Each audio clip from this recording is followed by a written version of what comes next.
Hey everybody, welcome to Hump Day Hangouts. This is episode number 552. We're a couple minutes late, but better late than never. We're here, we're back, we're ready to answer your questions. Well, we're not, but Bradley is. So we are going to get into questions here in a little bit. Bradley, what does the question load look like today? We got a bunch or just a few? We got enough to keep me busy for a minute. All right, fair enough. Well, while Bradley gets going with some of the tech stuff in the background, getting the redirect going so that you can watch if you're joining us live. If you're not live, just hang on for a second. We've got a couple quick announcements and then we're going to jump into questions. Also, if you didn't know, you can always ask questions ahead of time to watch us, to watch Hump Day Hangouts. You just go to semanticmastery.com/HDHO for Hump Day Hangouts. And when you do that, if it's live, you'll see us and you can interact, you can chat in the chat box. But if we're not live, it's going to be redirected to a page where you can enter your questions, you can ask questions of AI Bradley, or you can check out the past episode, whatever it is you want to do, we got you covered there. All right, so first things first, going to say hello to the guys, and then we got a couple things to run through. So Chris, how you doing today? Doing good. Was busy out in the morning. Sorry. Took a nice walk on the Danube and Nice. then hit the gym. And the rest I spent in the lab cooking up some stuff. Nice. Well, it has definitely warmed up here, so I'm guessing Bradley, you're going to say the same thing. But how are things going with you? Are you nice and toasty? Yeah, I still don't have water. My fucking house. God damn, man, I'm so irritated with this. It's been tomorrow. It's 2 weeks without water, and I still can't get a plumber. Plumber was going to come out. He called me 15 minutes ago and said, "Hey, I'm on my way." And I said, "I teach a class at 4 p.m. and I'm going to be. I don't get done till 5 p.m." He said, "Well, then I'm going to have to come tomorrow." It's like, fuck. I've been waiting. I don't have any water. I'm trying to get water back. I can't get any Yeah. plumbers out here. So and now it's hot as hell. Fortunately, the air conditioner works. so so at least I have that, but it's been a bit of a nightmare, and it's going to be. I don't know when I'm going to get water back on, to be honest with you. So Oops. next week I'm going to go to my folks' lake house and to go spend the week there because it's Fourth of July week anyway, and that way at least I'll have running water. So I'm hoping that sometime between now and when I come back the following week that I can get the plumber out here. I got a lockbox here that I left so that I can have a contractor come in and out if he needs to. You know what I mean? But Yeah. just hoping to get this resolved, especially because it's been so stupid hot. So, but yeah, it's dumb hot here. I think it is across most of the country, but I think we're going to get some relief over the next couple of days. So, Nice. Well, you know what is not a nightmare is the DHA training, which opened up on Monday. We've already had people signing up, getting their onboarding calls with Bradley, yes. which, if you're not familiar with how this works with DHA, which we're going to talk about in just a second, but the way this works is you register for a call with Bradley so that you and Bradley can make sure that it's a good fit. Okay. And it's just consider it's a small down payment on the course and the training. And if you or Bradley decides it's not a good fit, no harm, no foul. After the call, refund it 100%, go on your way. That's fine. If you do decide it's a good fit, Bradley decides you're a good fit for the program, then that gets applied and you're in for the next phase, which will start here in early July. And that's the way we do it. Want to make sure that both you feel good about this and we feel good about this, that you're ready to take this on and get started and really put this stuff to work. So, now that I've covered the entrance a little bit, Bradley, do you mind reminding people a little bit about DHA? And I just want to add in too that this is going to end. The enrollment ends Friday at midnight. So if you're interested in this, you've basically got 2 days and a few hours to take action on this. You can find out more at dha.semanticmastery.com. Yeah. So I had two interview calls today, and it's just a process to go through like an application interview so that I can determine if it's a good fit. Because I just want to ask you some questions about, your current status and your business and what time you have available and that kind of stuff. And so I don't want to bring people into the program that may not be able to complete it. So I'm kind of trying to feel you out a bit to determine if it's a good fit or not. And if it's not, I'll let you know. And if it is a good fit, then you're accepted in the program. You're not obligated to join, but we'll send you the checkout payment links and that kind of stuff. But you guys, things are shifting so much as far as what we should be doing as SEOs. It's like the handwriting's on the wall. Traditional search is dying very quickly. It's even starting to affect local more and more. And that we have to shift. And something that I'm working on is how do we shift and stay relevant as Google search engine optimization is kind of declining, like in its importance, so to speak. Still important now, but it's not going to be for much longer, is the point, because of how everybody's shifting away to different various kind of chat apps or language models that they're using to do searches and that kind of stuff. So how do we prepare, and how do we evolve so that we can stay relevant and stay needed, right, in demand by local businesses? Because remember, our audience is for local SEO. So how do we do that? Well, I think publishing branded content across multiple platforms in various formats, various media formats, all that kind of stuff, so that there's more chances for language models to ingest the content. But it's always branded content tying back the products or services to the company, as well as the areas in which those products or services are provided. So it's localized branded content to help increase the chances or the likelihood of a brand being referenced in a language, a chat, an AI chat, when somebody is querying about products or services in a local market. You see what I'm saying? So if that's what our goal should be as marketing professionals now, and not just SEOs, then I think it's important to, find ways to do that with AI and everything. It's going to make it I think it's going to be a lot easier to do that kind of stuff now. And that's what I'm working on, is developing like a syndication academy, an IFTTT, like syndication academy type of an app, but one that's got an AI integration. And so I hired some developers to start developing that for me. I started messing with it myself, but I don't have the bandwidth to do it and to complete it. So I hired some developers to do that, and we're going to be talking more about that as that develops a little bit further. And I assume we're going to have that done in just a few short weeks. So, but here's the thing, as it relates to DHA, to get back to the original kind of thing that Adam prompted me to talk about, is if our jobs are going to become easier because we can develop AI apps that can create content, reformat it, and republish it, then our jobs will be easier in the execution of getting results for our clients. But so what would be the next thing that we should be focusing on then? If we're able to develop that, which I fully believe that can be done, then we should be focusing on how to be more effective in the messaging. So whatever content we're producing for our clients will convert better, right? Help them to secure more sales, more leads, whatever it is that their conversion goals are. But then number two, how do we market our services effectively so that we can sell it? Do you see what I'm saying? I think the execution of getting results for clients in today's environment, and as I see it kind of in my assumption or my prediction of how it's going to evolve, is that it will be easier for us to get the results for our clients because of automation and AI, et cetera, if we have effective marketing, right? Effective copy. And if we find ways to then and become effective at selling our services, that as a service to local businesses. So the DHA is that selling part of it, right? That's the front end of it. It's the tip of the spear. It's identifying a particular industry and then creating a automated outreach campaign that will initiate conversations with business owners in whatever industry you selected.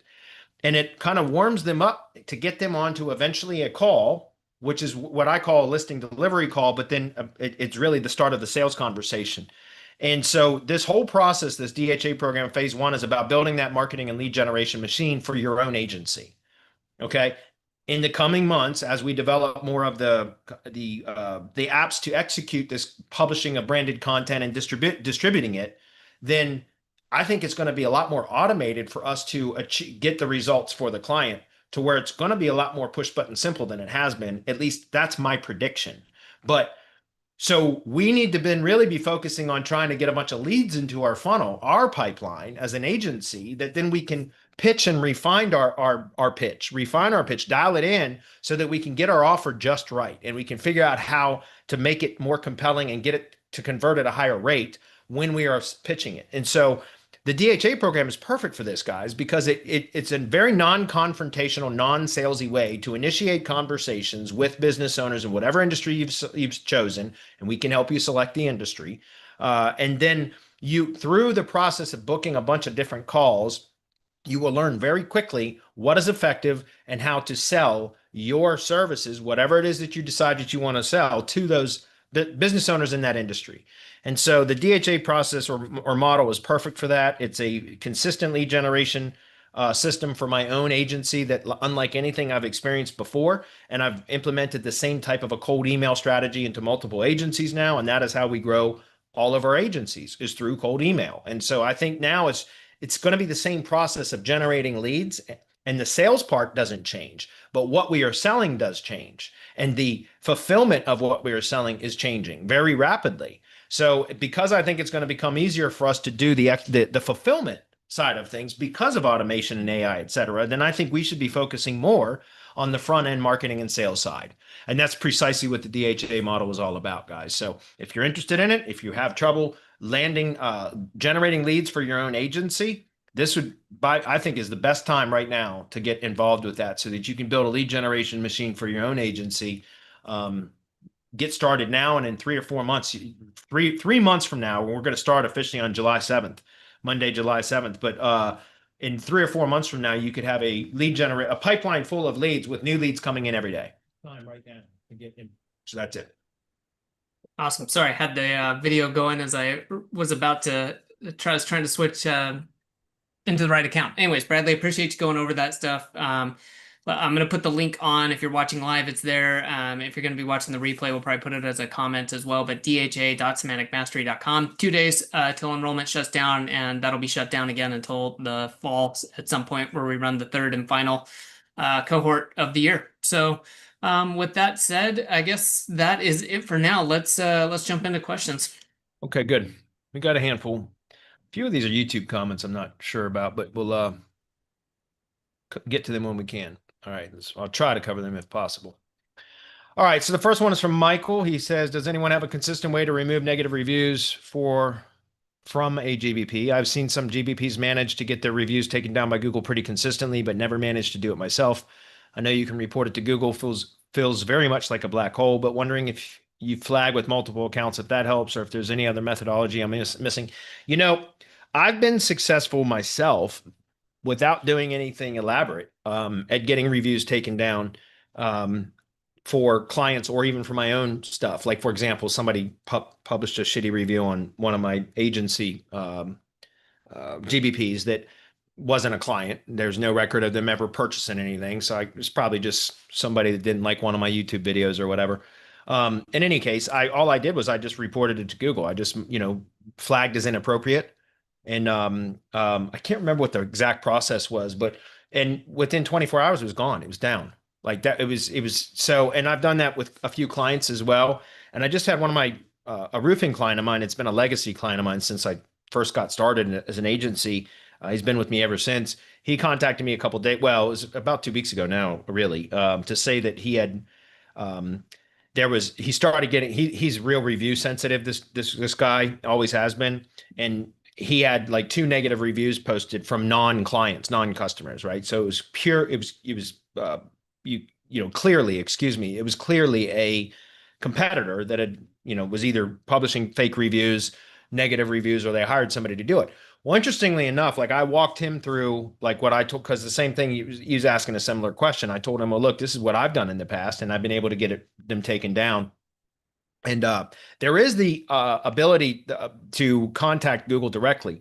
And look, if you can state the case that there's no history of that customer and things like that, if there's any way that you can prove it, then they'll take it down. I know, because they've done it, right? And so for my roofing client, he was able to, I sent him a link. Let me show you the link. I'll give it to you in chat, right? Or I'll pull it up. Give me 1 second. Let's see. Google, is it Maps?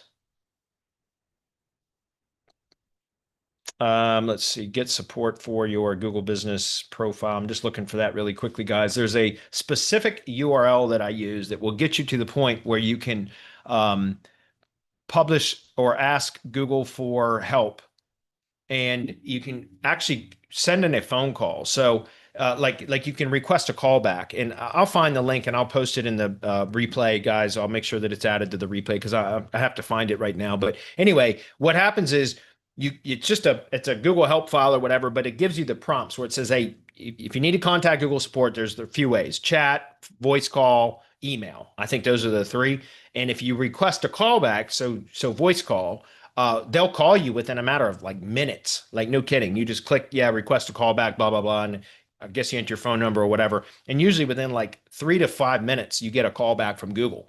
And so I've used that a number of times to have things resolved when there were issues with the GBP. I've had duplicate GBPs merged so that when there was a duplicate GBP that might have had a rogue review or two on it that the client wants to keep, but we wanted to eliminate the duplicate GBP, I'd contact Google support and I would say, look, here's the original that we want to keep, and here's the duplicate that who knows how that got created, but we want to merge the two. I've had that done. I've had verifications done or address changes done via this support option.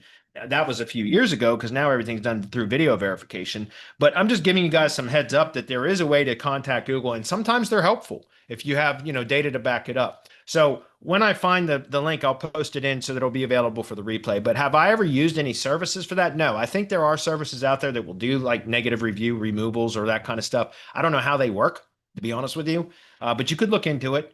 As far as, like I said, in my own experience, I've done it a number of times on my own using the Google support option and just, telling them that sometimes just flagging the review, flagging it from multiple accounts too would probably work good, especially if they're local guide accounts, Google local guide accounts. Okay. It says, let's see, we got a couple of comments that might be relevant to this discussion. So Deva Bennett says, my client is in India and he services in USA. Now Google asks for video verification, all documents he has related to USA. How to ask Google for alternative verification methods? Please answer. I don't know. If Google prompts video verification, I have no idea how to overcome that. You have to do it. Yeah. From what I understand, if Google triggers video verification, you can't do anything about it, but verify it via video. That's my understanding. I could be wrong, but I also don't try to get GBPs anymore because of all that stuff, unless it's a real valid business location that we can verify via video if needed.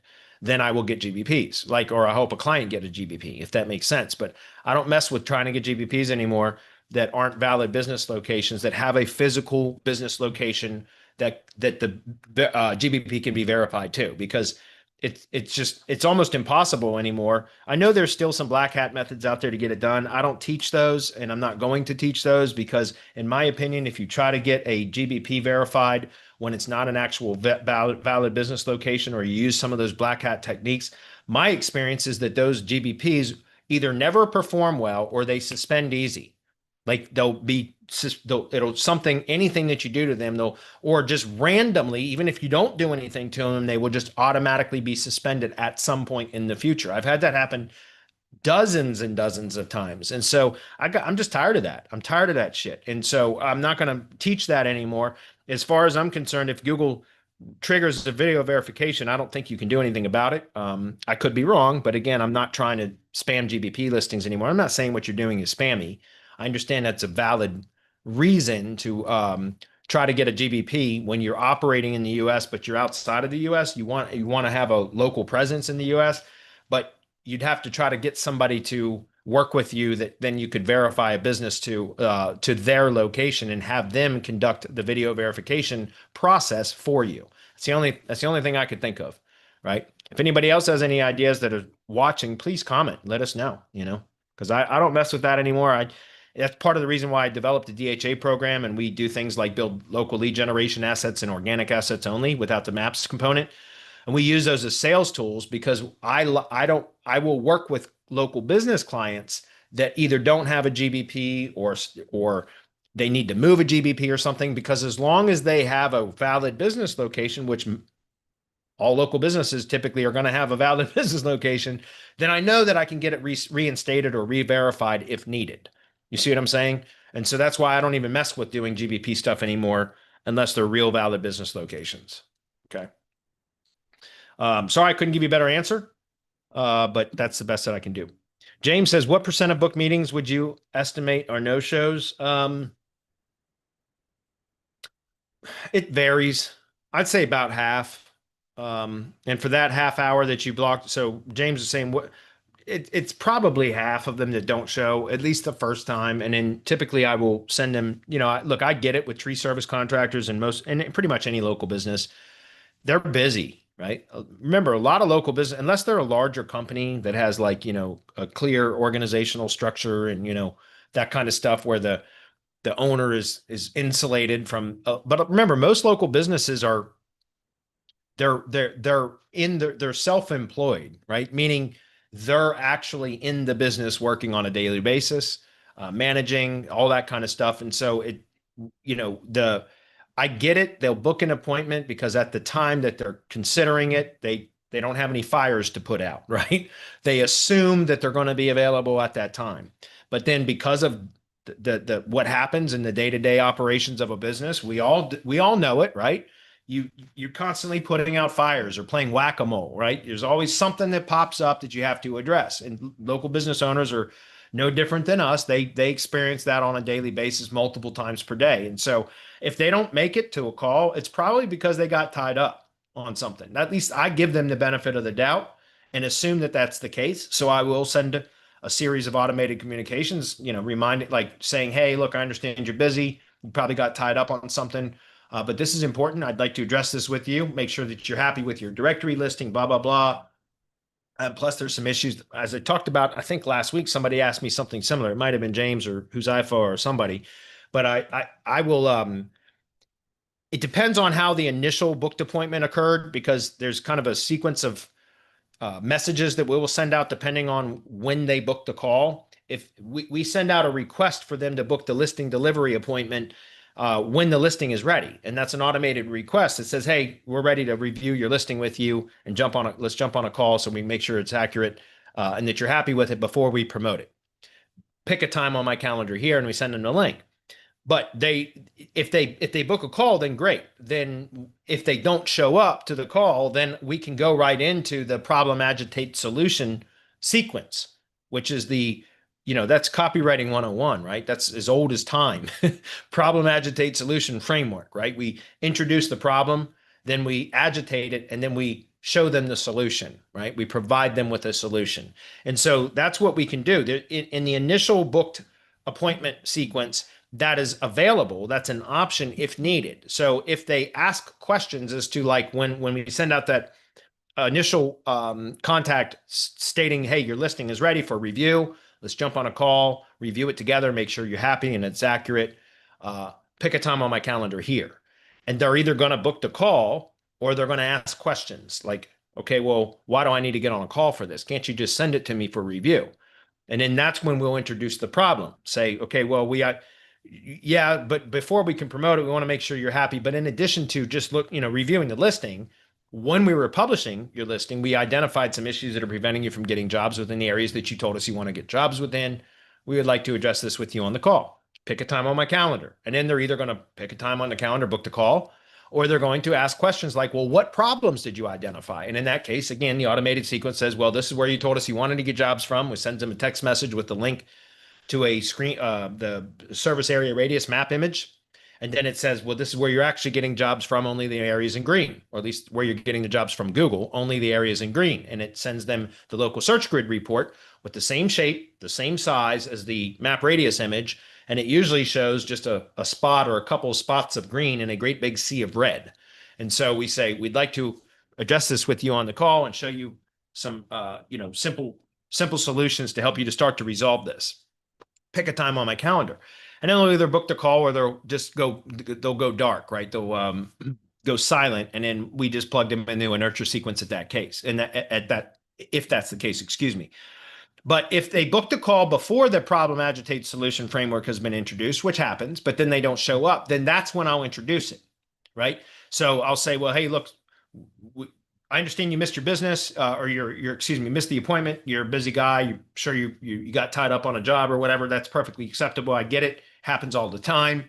But this is important. I think you should, we should jump on a call to review your listing before we can promote it. We want to make sure that it's accurate and that you're happy with it. And in addition to that, it's important that you do it, get on the call because we identified some problems. So we will introduce the problem, agitate, solution framework if needed upon the contact when we are trying to get them to reschedule from a missed appointment. Okay. Then if they already were introduced to that problem, agitate, solution framework before they booked the original call, then all we do is just continue to agitate it, right?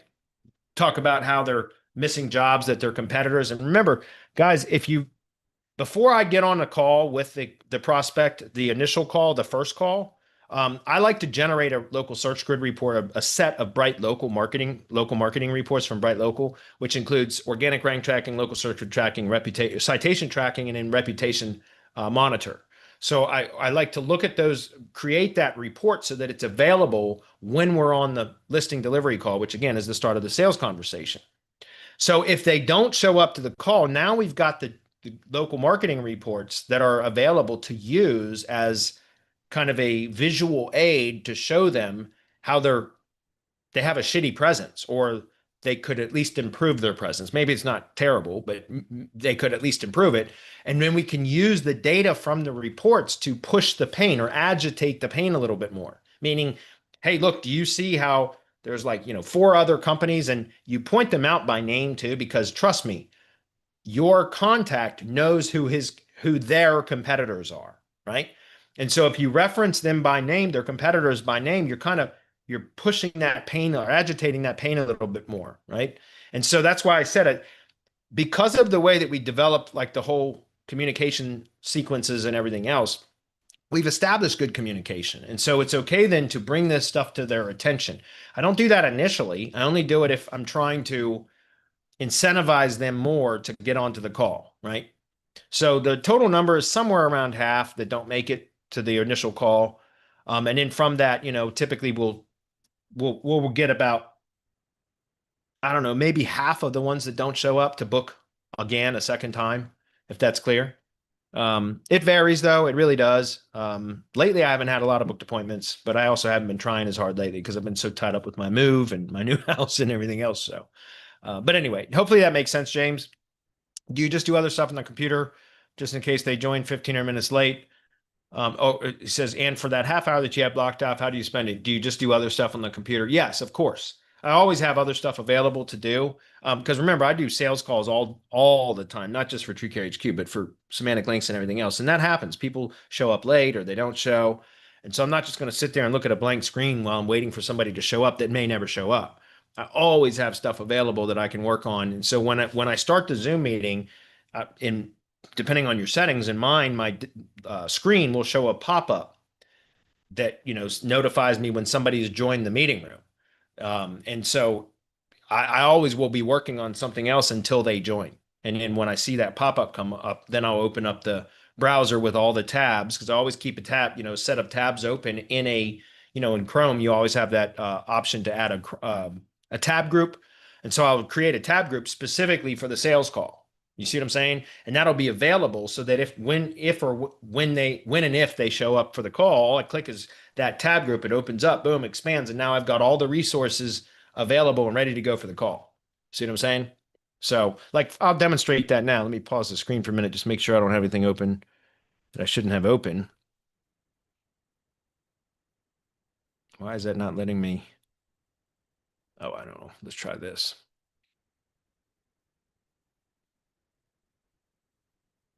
Yeah, okay. So here's an example. So here's for semantic links. This is my sales tab group. This is what I'm talking about. So I have a tab group here that I just click. And I've got one for TreecareHQ too. And I just open it up and it's got all of the tabs already open for the various things that I may discuss through our conversation, which is, depending on for semantic links, it's more about a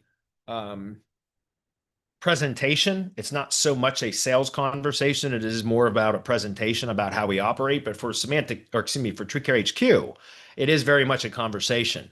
And so it's not so much of me demonstrating like all these different resources and things or showing them all. It's more about showing them their own current presence and how they are lacking and how their competitors are outperforming them. That's basically what we do on the TreeCare call, right? I ask a lot of leading questions. That's the spin selling method. I mentioned this last week, but that's a book by Neil Rackham. SPIN is an acronym: situation, problem, implication, need, payoff. So spin selling is just a process of asking questions so that the prospect or the contact talks themselves into whatever solution it is that you present to them. And that's, again, how we do it. Okay. All of my meetings this week have been no-shows. Yeah, just find other stuff to do and think about this, work on your follow-up sequences. for no-shows. You should really, if you're having that many no-shows, then I would work on other methods to try to get them, to reschedule. You might want to look at some social media contacts and outreach as well. That's something that we occasionally will do if needed, where we'll, it's not in tree service industry, it's pretty much only Facebook. I mean, that's where the vast majority of tree guys have a presence, is on Facebook, but not so much like on LinkedIn and things like that. Depending on which industry you're in, you could also do multimedia or channel type of contacts. So it's not just always email and SMS, but could also be like social media contacts, things like that. Right. Anyway, hopefully that's clear. Guys, I've also talked about this before. I don't know about if I've talked about this on Hump Day Hangouts, but in addition to just the directory listing, there's other things that you can do. In my case, like for example, I like to lead with reviews. That's one of my favorite services to pitch right now, is reviews. And so if we do the listing delivery call and they don't show up, then one of the things we can do is go pull one of their 5-star reviews if they have one and create a rep video, David Sprague's rep videos. And then we can send it another message sequence to them, notifying them like, hey, really would like for you to jump on a call so we can promote your listing. We really by the way, congratulations on a 5-star review you received recently. As incentive for you to jump on the call to review this listing, we created this video and we added it to your listing. So you can send them a link to the video, but what I do is then mention them like, hey, we'd really like to review this with you. Again, it's just a way to kind of add more value. I wouldn't do that with all contacts that don't show, because it depends on kind of what your feeling was from how the contact engaged with your sequences, or your communication, I should say, before the actual scheduled appointment. So for example, we can look in, if I go right into high level, I can see the communication. It's all automated because I've got an AI integration. So it's all automated, and I can see the communication in the conversations thread in high level for the contact. If there was a lot of communication back and forth between AI and the contact, then I know that they're more likely to still get on that call with me, even if they no-showed. If it's very basic, like yes and no's type answers from the contact through the automated sequence, then it's a lot less likely because they're not as engaged. Do you get what I'm saying? So I'm surprised high level doesn't have this yet, but they probably will, where they're going to have some sort of a sentiment analysis of like how engaged or warm the contact is based upon their engagement level and the words and the phrasing that they use, et cetera. But right now I just look at the conversation thread and I can determine if it's a contact worthy of trying to send some additional messages and give more value to try to incentivize them to get them on the call with me. Right. I'm not going to do that for all of them, because that's additional work for people that have already proven that they didn't keep a commitment. But if I feel like they have a chance of converting because the engagement was higher with that particular contact, they were more engaged with the communication, then to me, it's worth the little bit of additional effort to then, maybe add a little bit more value and contact them again, notifying them of, hey, look, there's something else that we did. Again, we want to review this before we can promote it, blah, blah, blah. So guys, remember the whole point of this method is to develop goodwill and not to be pushy, but to leave the door open for when they are ready for something, which again, time and circumstance always changes things for people. So that's why I don't like to be pushy. I try to constantly add something of value before asking for anything. And if I feel like it's going to be fruitful, then I will go an extra mile, so to speak. If I feel like it's not, then I won't. We'll just plug them into an automated sequence. It still leaves the door open for them, but it doesn't require any additional work. That's clear. So again, over time, James, you will figure out. You're just going to have to trial and error. Look, you've got the directory process up and running, and it's generating leads for you. So it's almost like, one of the books that I read, and we actually studied as part of the sales mastermind group that I was in, that, really helped change my business and everything. It was with Brian Caddo and Chris Greenow and Walt Nelson. And anyways, one of the books was Jason Forrester's The Mindset of a Sales Warrior. Encourage you guys to get that audiobook. It's a great book or audiobook. Because it's all based, it's like 42 chapters, I think. And each chapter is a specific sales technique or way to overcome sales objections, things like that. But not like it's more about mindset stuff than specific tactics, which I think is much more important in my opinion. Having the proper mindset than practicing specific sales tactics. I think it's more important to have the proper mindset. Okay. That's what the mindset of a sales warrior is all about. Great book. Fantastic. And one of the chapters was talking about move the sale forward. Instead of going into a sales conversation with the end goal of I have to close this sale, that puts a ton of pressure on you, right? You put a ton of pressure on yourself when you go into a conversation with the goal of closing the sale. Instead, go into the conversation with what are the steps required to get to a sale, a close, right? If you can map that out, like, okay, then you can always just focus on what is the next step? How can I get this contact to progress or move to the next step in the sales cycle? Not close, because that's a big jump from the first booked sales call to closed sale. That's a big jump. So instead of putting all that kind of pressure on yourself and telling yourself, well, I got to close the sale, instead go into the conversation knowing like, okay, what is the next step that I got to get this contact to take to move the sale forward, to get closer to the sale, closer to the close, right? Then if you do focus in on that, then you can start to test various things to move the sale forward from wherever you're stuck at. So right now you've made the progress at getting the leads coming in consistently. Now you've got to the point where they're booking calls, but now you're stuck where they're not showing up to the calls. So instead of, what I would do is start working on, again, what can you do to move that contact forward in the process? Start trial and erroring different things, different messages, different,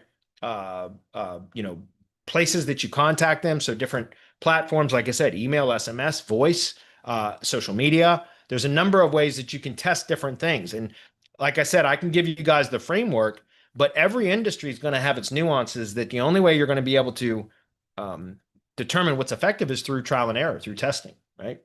That's why I keep telling everybody stick with one freaking industry. And James, I'm pretty sure you are.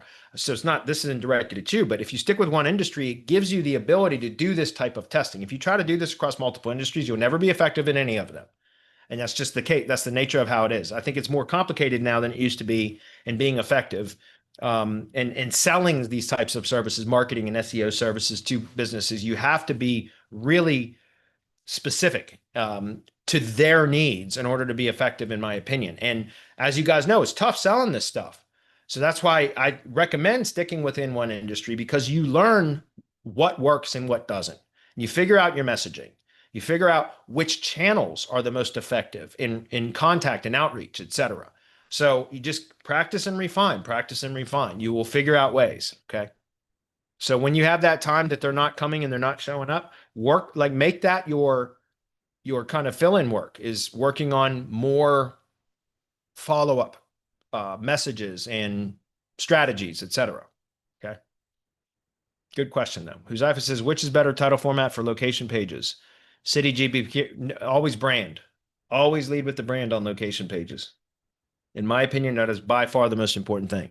Remember, you want to rank the location page for a local search query, Huzaifa, not a service page, right? And so with any page that you want to rank for a local search query, I want to lead with the brand, right? This is who we are. Yes, we provide this service, and this is how to contact us, right? The location was established through the search, right? Tree service, Pikeville. Well, if my Pikeville page comes up, then they already know they got the right page, right? So I want them to know who we are and that, yes, that service is available. So I always like to lead with the brand. And not only that, but Google does the same thing. Look at Google business profiles. What is the first part of the SEO title? It's the brand, right? And then Google appends its own brand afterwards. So I always recommend leading with the brand. Look at how the GBPs are formatted. It's the company. Look at the Google business profile, whether it's in the knowledge panel or in maps, either one. So knowledge panel in Google search, google.com search, or in map search. Either way, when you click on a GBP and it expands, right? What is it? How do you read it? You read company name, category, location. Seriously, this is who we are. This is what we do. This is where we do it. It's the exact same way. I look at stuff that Google does to try to glean clues from. If Google builds its assets this way and it optimizes its assets this way, shouldn't we?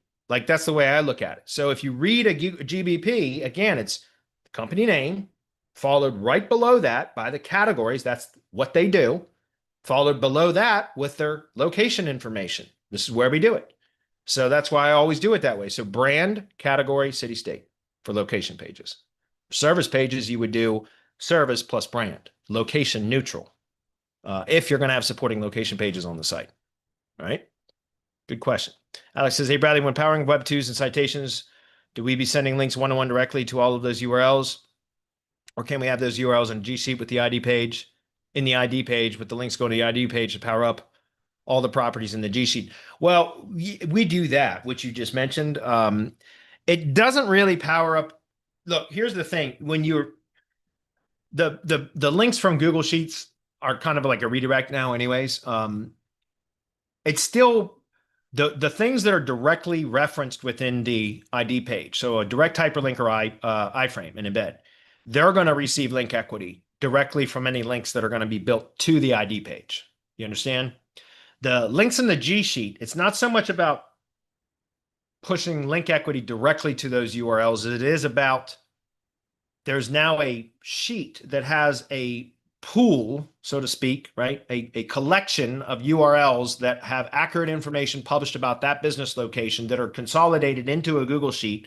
And the Google Sheet is an embed code, right? That's where we've embedded the G Sheet, that now we have proper link equity with proper relevance flowing into the ID page that the G Sheet is being hit with. So it's not the same as a direct connection, a direct link from an external link source to like one of the URLs in the G Sheet, but they do benefit from them. So, and it's also helps Google to become more aware of them because it's, in other words, the G Sheet is like a container, right? The iframe and the embed is like a container that is inside the ID page, which is also a container, just a bigger container. You see what I'm saying?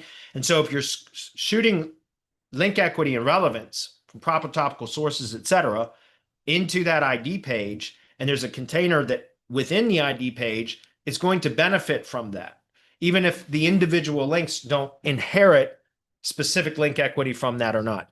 I found it is very effective because it also it just if you understand co-citation, right? Remember, co-citation is like A to B, B to C, C to A type of a link.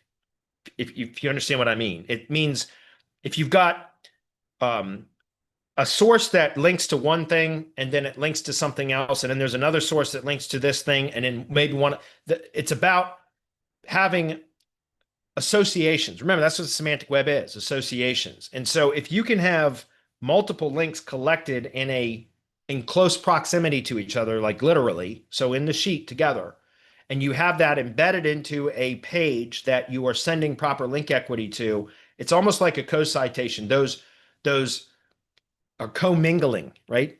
Those URLs now are commingling along in an environment that has proper topical relevance and link equity flowing into it. So it benefits them and it helps Google to recognize them, which is part of, I mean, I don't just put them in the G Sheet. I also recommend that you take the URLs that are in the sheet and put them in the same as attributes of the local business schema, link out to them with Google Business Posts, all of that stuff. So you're always constantly forcing Google to recognize them, but the G Sheet is a way to do it.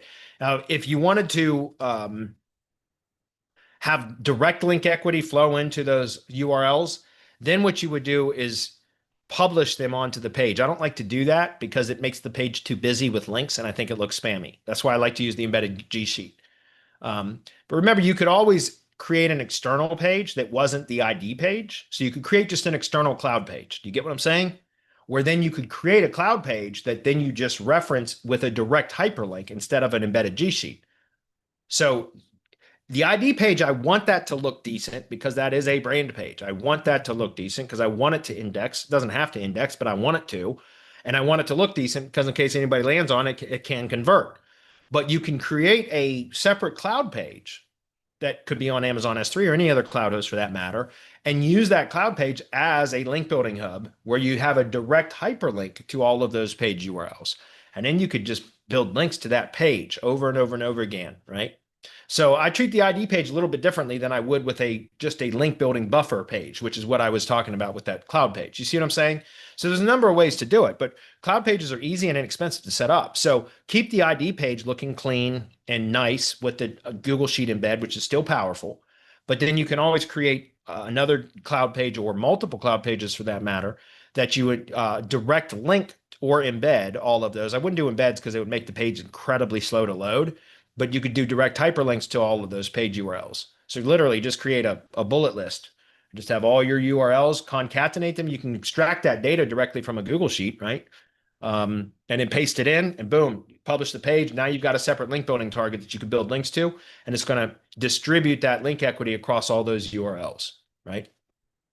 So the G Sheet doesn't pass link equity, not in the traditional sense. At least I've not seen it do that, but I know that it does influence the effectiveness of those, right? It's almost like a co-citation thing. Good question. Alex says, hey, Bradley, I'm sorry, that was the same one. Excuse me. YouTube comment. Do you SOP for review management? Yes, I do. I sure as hell do. We have the reactivation and reviews service, which is one of our front end services. The SOP is like 95% complete. I've got a couple of finishing touches to put on it. I was supposed to get to this week and I haven't even touched it yet. But yeah, I'd actually just finished that SOP. Well, got it to 95% last week, the beginning of last week. So yes, we have an SOP for that. And it's got a snapshot. The snapshot for high level that that's the review service that I use is built into high level. It's not the high level native integration. It's a separate GHL smart reviews is what it's called. So if you're going to use our snapshot, first of all, you have to be in the mastermind to get it. But second of all, if you decided you want to use our snapshot, you have to have your own GHL smart reviews license, which you get from GHL smart apps. I think they have a lifetime deal. I think it's $9.97, but it's unlimited accounts, sub accounts. So if you use our GHL integration, we have a local leads app is what we call it, which is our managed high level accounts that we provide to DHA members. We provide you with high level, and we manage the deployment of sub accounts for you, and it has those integrations, so you don't have to pay for them, right? All you pay is the monthly fee to use our high level app. If you're in the DHA program, it's included while you're in the program, but afterwards it's $197 a month, and it's the same account level as an agency level that you're going to pay $297 a month for. The restrictions are, though, the limitations are, it is dedicated to your directory agency brand for your CRM, your primary agency sub account, your LLG or local lead generation sub accounts, and any client sub accounts that you sell as part of your directory hybrid agency. So it's limited to use for the DHA clients and assets only, but it's $100 less a month. So one third less than what the agency level accounts are through high level. And ours also comes with, we manage the deployment for you, so you don't have to bother with all that of the sub accounts. And then it also comes with all the custom integrations, including GHL Smart Reviews, and you don't have to pay separately for that. So I just make that available for DHA program members so that they don't have that added stress and learning curve of learning everything about high level, which is like a can of worms that is very difficult to open.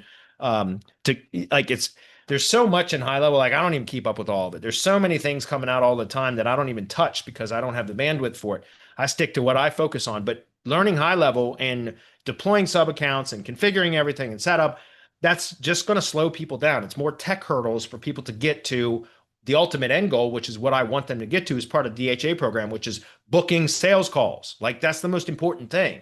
And I don't want people getting stuck in the setup. There's still a lot of setup to do through the DHA program, but I wanted to take as much off of your shoulders as possible, which is why we provide managed high level accounts to make it easier for people to get up and running and started without the headache of learning all of those setups and integrations and everything. We manage the deployment of sub accounts for you with our custom integrations and our snapshots. Everything is always already mostly done for you so that you just have to go in and configure them based upon our SOPs. That way you can get to the marketing and sales part quicker. You see what I'm saying?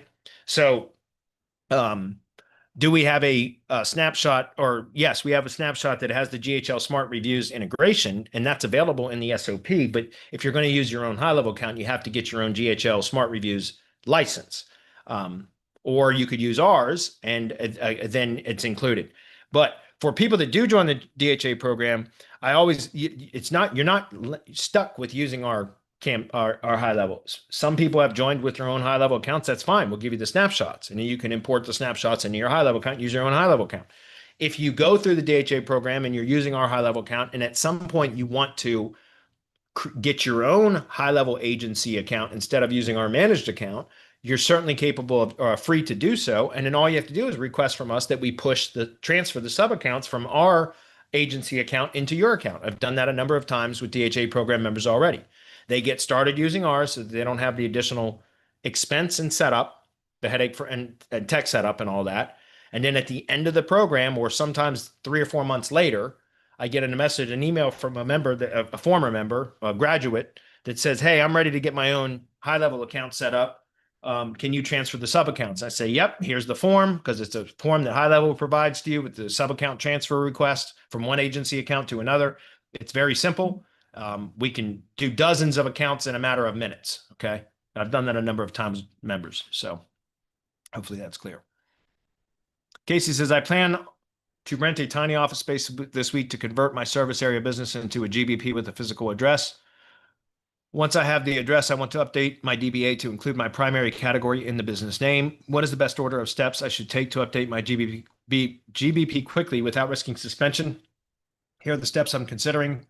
Sign the lease, update physical address and business name on my website and ID page. That is correct. Create new citations with the updated info. That is correct. If you have existing citations out there, though, you want to update those first. Creating new citations won't. Look, if you have existing citations with data that isn't accurate, once you've changed your business location, you've leased a office space, and that becomes your new business location. If there's existing citations on the web, it's more important to get those updated before you start building new citations. You see what I'm saying? Because otherwise you end up with conflicting data out there, which will likely cause a re-verification, right? Or a suspension when you go to update the address. Or change the address of the GBP, right? Or change it from service area business to physical address. If you have enough data on the web that validates that address, then I've done it a number of times where it does not trigger verification or a suspension or video verification. I've even had it where I've gotten a GBP from changed a GBP entirely with the address and everything and gotten an email or SMS verification. And it's because of having the appropriate steps that I know that's what you're asking about. So it's not just about creating new citations. That is part of it, but you want to update existing citations too. Publish a press release about the changes. Yes, absolutely. I recommend that if you're going to do that, do a premium press release. I know it costs more, but you only got to do it that once. But they higher authority publications do add or lend some credibility to that change. So I do recommend when you're going to do it. And by the way, you want to give it at least 2 weeks, but I would say closer to 4 after the press release has been published before you try to make that change, because you want time for those to be indexed and found, whether they're indexed or not. The big ones will be, especially if you do a premium. The high authority publications, those will index, like Globe Newswire, Yahoo Finance, those types of things. But a lot of the distribution points, where it's republished, Google will crawl but won't index. But it's okay, because you want it to crawl it, because that's a validation signal. Whether it indexes or not doesn't matter. That's why I'm just telling you, I would publish a press release, preferably a premium, and I would wait at least 2 weeks, but 2 to 3 weeks before I would make the change or attempt to make the change on the GBP. Wait 1 week? No, I'd wait at least 2 to 3. Suggest changes from an unrelated Google profile. Yes, preferably local finder. Local guide, Google local guide. I've actually gotten Google business profile address to update before by just suggesting an update from my local guide account. That happens rarely, but I've actually had that happen a couple of times in the last year or so. No kidding. I'm a level 7 Google level 7 local guide. I just crossed level 7 like in the last 2 weeks. No kidding.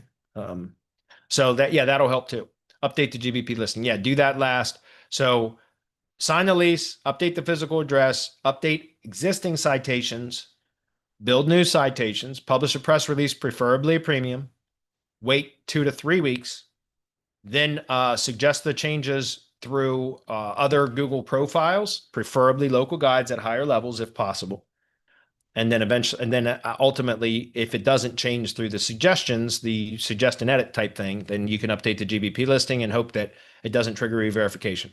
But if you do have a valid business location, you should be able to get it re-verified anyway, right? Especially after you have a DBA and everything else. All right, couple more questions, guys, and we're going to wrap up. So it says, do you send TreecareHQ logo on your email accounts, PFP that you use for cold email? No, we don't. I put my name in there and I put who we're with, tech specialist at TreecareHQ. That's what it says. It says Bradley Benner, tech specialist at TreecareHQ.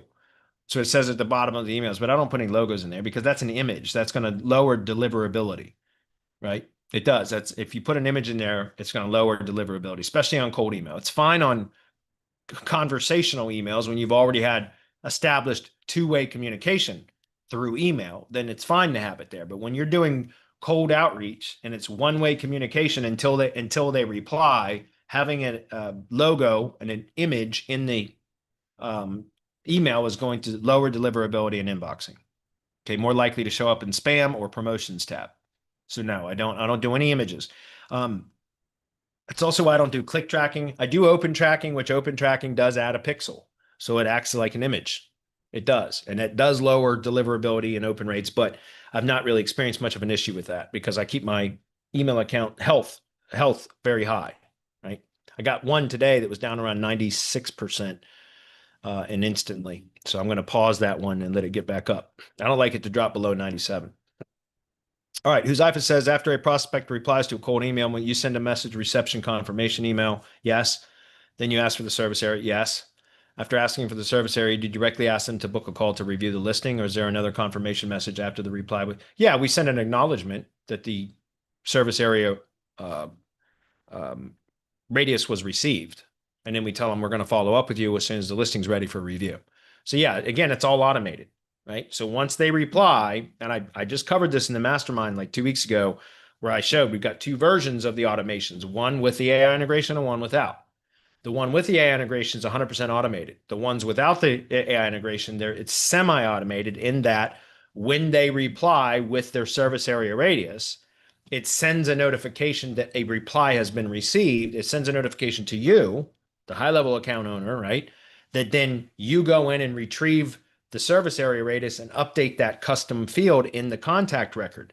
Then there's an automation that is waiting for the trigger point is the service area radius custom field is not empty. That's the trigger.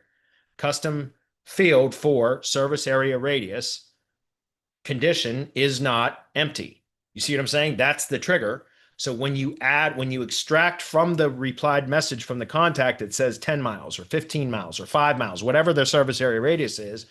In the non-AI version of the automation, there's a notification from high level sent via SMS and email to you that says contact replied to service area radius request, update the contact record.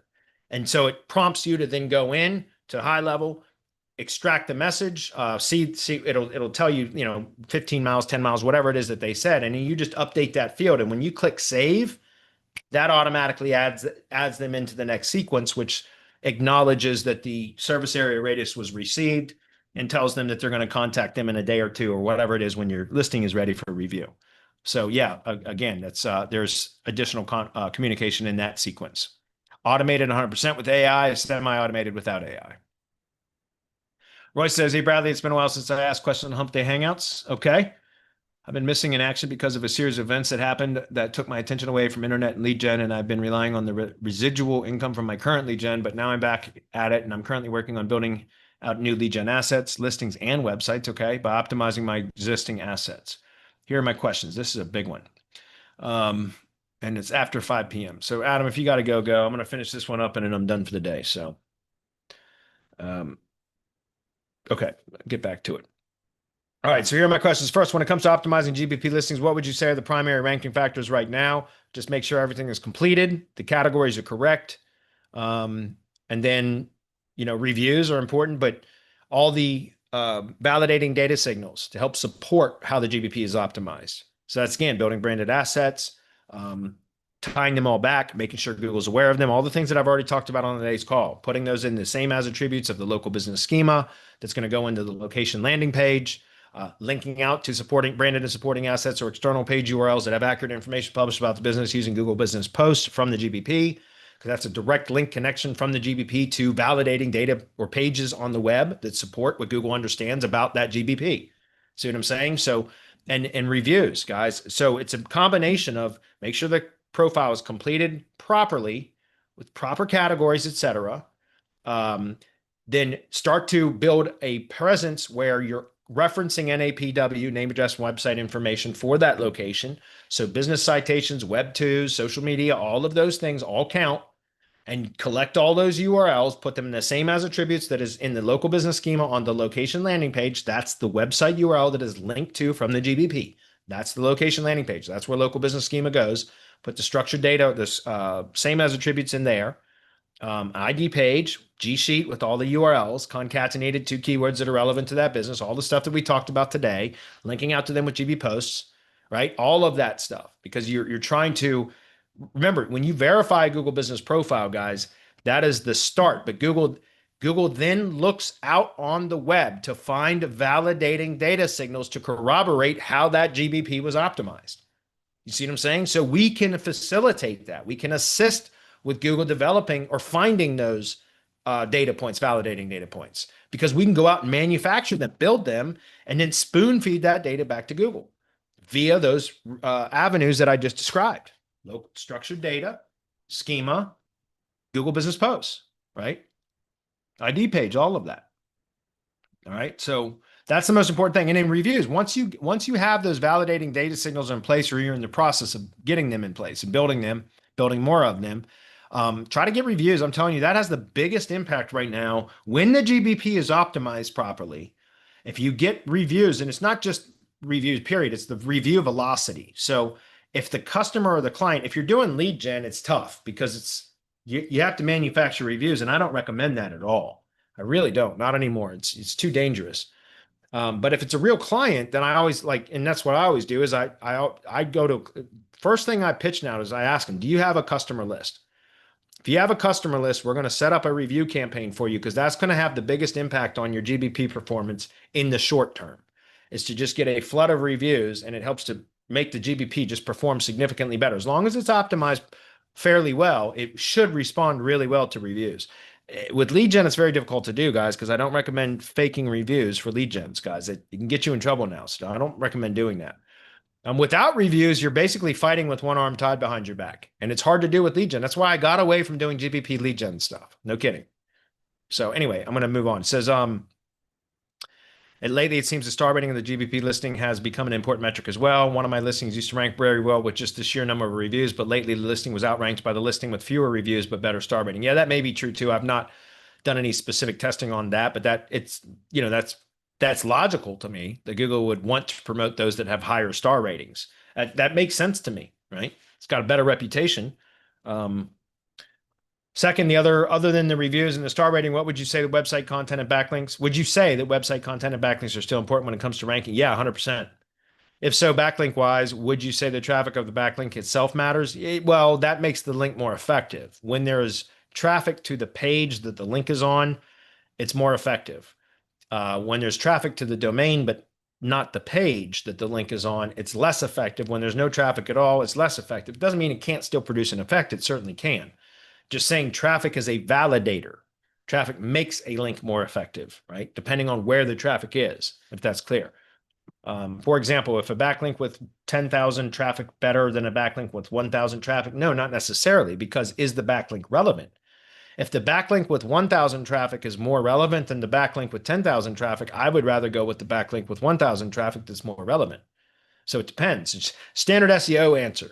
For any SEO answer, or any SEO question, the standard answer is it depends. What are the other circumstances? What are the other variables?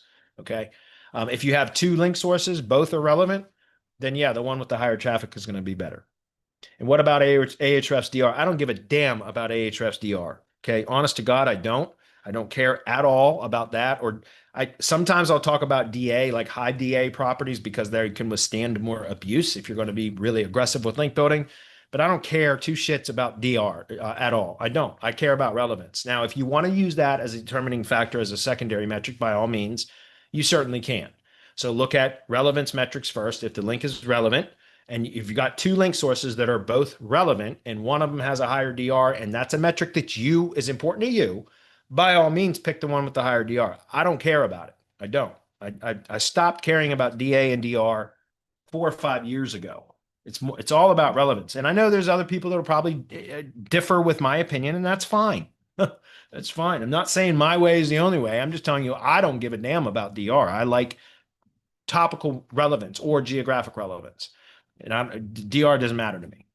Hopefully that's clear. What difference does DR make when it comes to qualify? It doesn't. In my opinion, it doesn't. And again, people can debate all they want on that. Personally, I don't give a damn about DR. So if it's important to you, use that as a metric. For me, it's not important. I don't care about it at all. Okay. I don't even look at those metrics. What about niche relevant, geo-relevant backlinks? What do they do as far as ranking a website in a GBP listing? Okay. Well, this is the resource that I always show. If I can find it.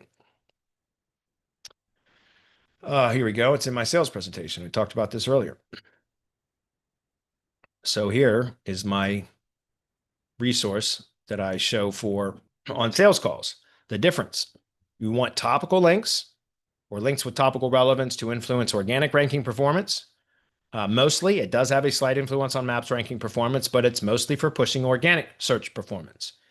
Links with geographic or location relevance have more of an influence on maps search performance. It does have a slight influence on organic. It depends on what you're trying to prioritize. I try to strike a balance between both because I want to rank well in both organic and maps when possible, right? So that's the difference. Links with geographic relevance will influence maps better. Links with topical relevance influence organic traffic better, or ranking better, I mean. Third, if I were to purchase backlinks that actually help rank my GBP listing and website higher, where would you recommend I purchase backlinks from? Well, it's funny that you ask. I know this really good link provider. It's called Semantic Links that focuses specifically on link building for local SEO. Okay. So that's where I would recommend. Just go check out my sales page. You can check it out. Click Let's Talk. Schedule a call with me if you'd like. I'm happy to get on a call and go through the full presentation. You're not obligated to purchase anything. I don't do hard sales tactics for anybody. I'll show you exactly what we do at Semantic Links, the process that we go through, data analysis to determine what the campaign needs, the quantity of links, the anchor text, the topical relevance of those links. All of that is determined through our competitive link analysis reports, which is always the starting point for any link building campaign or service that we provide. And you can go to semanticlinks.io and book a call with me. And I'm happy to jump on an hour-long call with you and show you exactly what we do. Okay. But specifically, we do this exact type of link building right here, right? To help you get better performance in both organic search and map search. So go check it out. All right, guys, we're late. I got to wrap it up. So thanks everybody for being here. We've got both a Build with Bradley meeting and a Mastermind with Bradley meeting tomorrow, or webinar tomorrow. So from 2 to 3 p.m. is the Build with Bradley meeting, and then from 3:30 till 5 p.m. is the Mastermind webinar. I had to back them up on the same day because I was traveling last week. So anyways, if anybody's wants to join, tomorrow would be a really good day. See you guys.